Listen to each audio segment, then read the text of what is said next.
Hey y'all, it's Dusty Thunder, and I got one of these for you. Spicy story time. So we're gonna do what we do on lives, where we read the story, we cast our vote for what we think, where we think OP lands on the Ask-On scale. Then we'll modify that after we listen to the story. So the title of this one is My Husband the Astronaut for Making My Daughter Put Her Siblings on Her School Presentation After She Intentionally Left Out Her Baby Siblings in Her Presentation? Yeah, that is a title. Yeah, wait, what? I need an IDFK ticket. My daughter is about to turn 10. And at her school, every student must create a presentation for their birthday. In this presentation, they share information about themselves, such as their foods, such as their friends, favorite foods, favorite colors, sibling count, and more. It's all about them. As the oldest of 6 children, my daughter has 5 younger siblings who are the ages 4, 3, and 2 14 months old. In addition to a newborn who is 3 months old. Holy crap! That's a cluster. I mean, we got a lot, but they're spaced out. That's a lot in a very concentrated area. Lately, she's been trying to gain attention from both me and her dad, but we are overwhelmed with work and taking care of the kids. We make an effort to give her attention before she goes to bed, but between the toddlers crying and the newborn fussing, it's just not feasible. Currently, my daughter is on winter break and has started working on her project to make it the best ever. Can't really help her because my hands are full with the toddlers and holding the newborn. Her presentation has 6 different sections. 1 foods, 2 colors, 3 shows, 4 hobbies, 5 family, and 6 siblings. She did great in sections 1 through 5, but section 6 was disappointing. In her presentation, she wrote, I have 2 little brothers. Mason is 4 and Jacob is 3. They cry a lot. I reminded her that she has 3 more siblings, and she replied, only put the siblings I kinda like. Don't like the babies. They're loud and they get everything they want. Explained to her that they are just babies who love her, but she said, well, Daddy said it's called tough love when you can't play with me, so tough love. Wow. As a parent, that'd smack you right in the face. Them words would be like, oof. I was shocked that my almost 10-year-old could express herself this way. I told her that excluding her other siblings was heartbreaking, and she asked, why can't you play with me? I responded that I could play when the babies were quiet, to which she replied, exactly. They're never quiet. It's heartbreaking to me, too. Again, oof. She even did the air quotes when she said heartbreaking. She's 10. I feel like Navy would do this. Navy'd be like, it's heartbreaking to me, too, bitch. Her dad chimed in, telling her that her siblings were miracles and that she had no choice but to include them in her project. She wrote on the poster, I have 3 other siblings who take up everything had. She's almost 10 and speaks like a 20-year-old. Okay, that's the end of the story. So the question is, am I the astronaut, or is my husband the astronaut for making my daughter put her siblings on her school presentation after she intentionally left out her baby siblings in her presentation? There's a lot to unpack here. Yeah, very, very intelligent child and more emotionally aware than I'd say most, if not the majority of 10-year-olds are, right? To be able to say, like, to a degree. Like, she's inwardly focused, which all kids are, but it is the, like, I don't like the babies because the babies are the reason I don't have what I had before. I lost something when the babies arrived and the babies stole it from me and they have not given it back. And I am upset.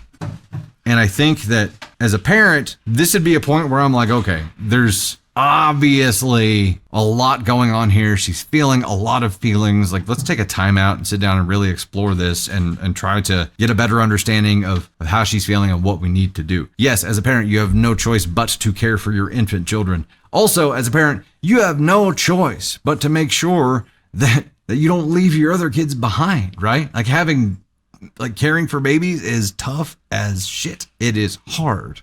Letting your other kids get to a point where they feel like this, I don't know. Like, Tater, I feel like I need you to jump up and give me your thoughts on here as well, because my gut reaction here is, hubby is the astronaut for forcing her to do that. Now you know how she feels. I'd let her do her thing there, make sure she understands that it's not accurate, but there's a reason she's doing what she's doing. And like, the action here to me doesn't feel like it should be forcing her to do something that feels like a betrayal to herself. The action taken here should be, let's fix this situation, not continue, like, make her, not hurt her worse. It should be, let's fix this situation. But I'm sure it's tough for a 10-year-old kid when new babies come in, right?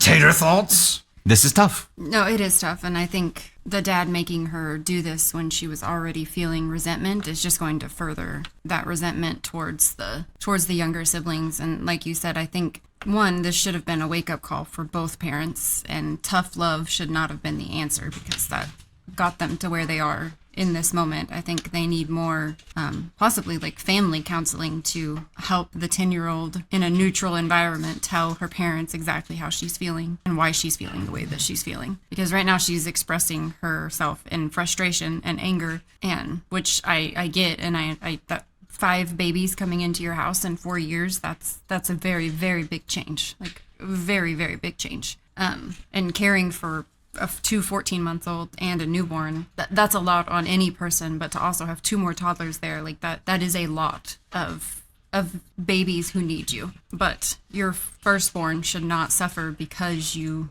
chose to have 5 more children, with your husband. And I don't know, it sounds like the 10-year-old is also their child together. I don't know if it's a blended family or not.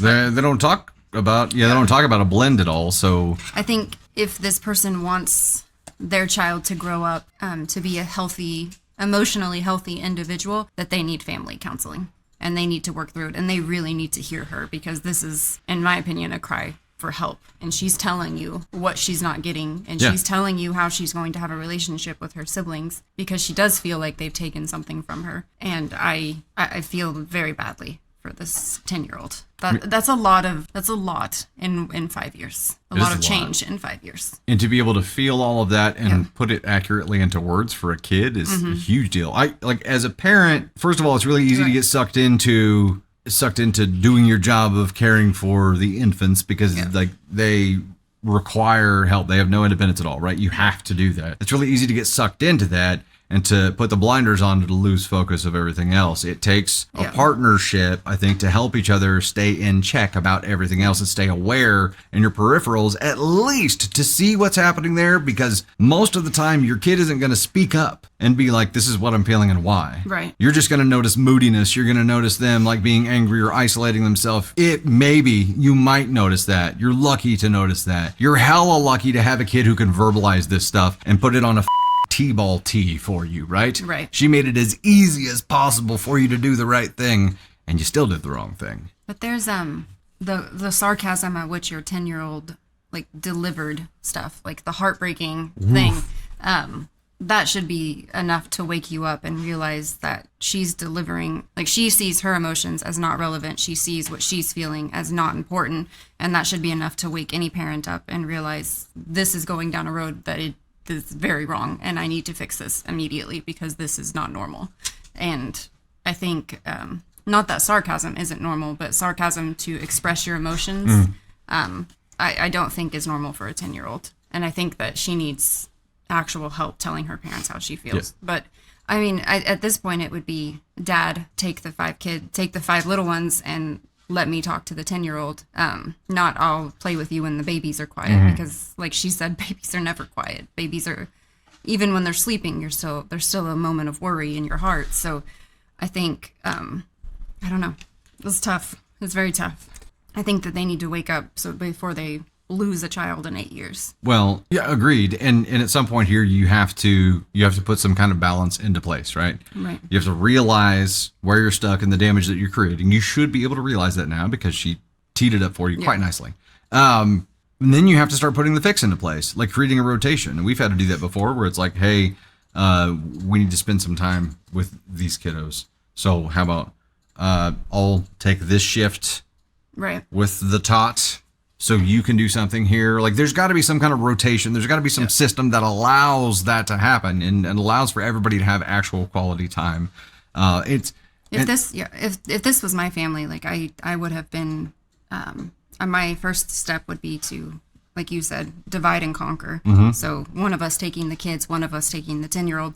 But I would have also emailed the teacher and said, hey, we have stuff going on at home. The siblings section, can we swap that for something else? Because that's not something that she is ready to share with her class. That's something that we need to work on as a family. And I would have asked to swap that section out, and I would have made an appointment with a counselor for the 3 of them specifically. I don't think the littles should be present for that counseling session. But that's just my 2 cents. I agree. It's going to lead to more damage if you wait. Yeah. So.